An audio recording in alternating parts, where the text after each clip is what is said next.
Assalamualaikum warahmatullahi wabarakatuh. Perkenalkan, saya Kiana Wada Mutiara dari MI Muhammadiyah Purwodadi. Di sini saya ingin menceritakan kisah sahabat Nabi yang bernama Sa'ad bin Abi Waqqas. Sa'ad bin Abi Waqqas merupakan sahabat Rasulullah SAW yang dijamin masuk surga.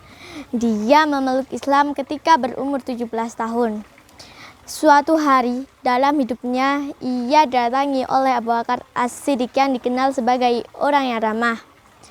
Abu Bakar lantas mengajak Sa'ad untuk menemui Nabi Muhammad SAW di sebuah perbukitan dekat Makkah. Pertemuan itu mengesankan bagi Sa'ad.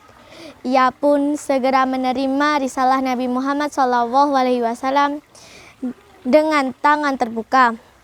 Sejak saat itu, ia menjadi salah satu sahabat yang masuk Islam di era Makkah atau sebelum hijrah. Silsilahnya secara tidak langsung bersambung dengan Rasulullah SAW.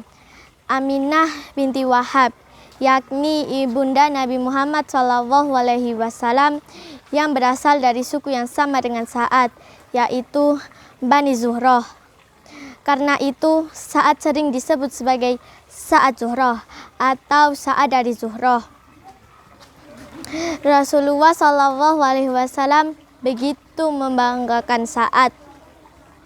Beliau bersabda, "Ini dia pamanku. Siapa orang yang punya paman seperti pamanku ini?" Kakeknya Sa'ad adalah Uhaib, putra dari Manaf yang menjadi paman ibunda Rasulullah SAW. Selain itu, Sa'ad juga merupakan orang Islam yang pertama kali melepas anak panah dalam jihad Islam. Dia pula yang mula-mula terkena anak panah dalam kancah jihad. Pernah suatu kali Rasulullah SAW bersabda, "Panahlah hai Sa'ad, ibu bapakku sebagai jaminan bagimu." Ali bin Abi Thalib juga berkata, "Aku tidak pernah mendengar Rasulullah SAW berkata ibu bapaknya sebagai jaminan untuk seseorang kecuali untuk Sa'ad." Sa'ad merupakan kastria muslim yang paling pemberani. Ia mempunyai dua kekuatan yang sangat ampuh, yaitu panah dan doanya. Jika ia memanah, pasti tepat sasarannya. Jika ia berdoa, akan dikabulkan doanya. Hal ini tak lepas dari doa Rasulullah SAW untuk Sa'ad. Suatu hari, Rasulullah SAW pernah menyaksikan sesuatu dari Sa'ad yang menyenangkan hatinya. Maka Rasulullah SAW bermunajaat, "Ya Allah, tepatkanlah bidikan panahnya dan kabulkanlah doanya." Demikianlah diri Sa'ad menjadi masyhur lantaran doanya yang makbul. Kelak ketika fitnah terjadi pada zaman kekhilafan Ali bin Abi Thalib, Sa'ad pernah mendengar Rasulullah SAW mendengar seorang laki-laki yang memaki Ali, Tahlah, dan Zubair. Orang itu bahkan terus menolak untuk berhenti mencaci maki. Maka Sa'ad berkata, "Kalau begitu akan saya doakan kamu kepada Allah." Laki-laki tadi lantas berkata, "Rupanya kamu hendak menakutiku seolah kamu seorang nabi." Kemudian Sa'ad mengambil air wudhu dan melakukan salat 2 rakaat, kemudian berdoa, "Ya Allah, menurut ilmumu laki-laki tadi telah memaki segolongan orang yang memperoleh kebaikanmu, dan tindakan mereka telah memanggil amarah murkamu. Maka mohonlah jadikan ini sebagai pertanda dan pelajaran." Tak lama kemudian dari salah satu pekarangan rumah muncul seekor unta liar yang menabrak laki-laki tadi sehingga meninggal. Sa'ad adalah teladan istiqomah dalam iman dan hidayahnya. Betapa mahalnya hidayah ini yang harus dipertahankan dengan susah payah. Terkisahlah ibunda Sa'ad yang melakukan mogok makan berhari-hari demi menentang keislaman anaknya. Semakin hari semakin parahlah kondisi ibu saat ini. Dalam ujian keimanan yang berat seperti ini, keimanan sang sahabat kokoh menghujam dan keluarlah kalimat yang abadi itu. Demi Allah, ketahuilah wahai ibunda, seandainya bunda memiliki 100 nyawa. Lalu ia pun keluar satu persatu. Maka tidaklah anakmu ini akan meninggalkan agama Islam walau ditebus dengan apapun.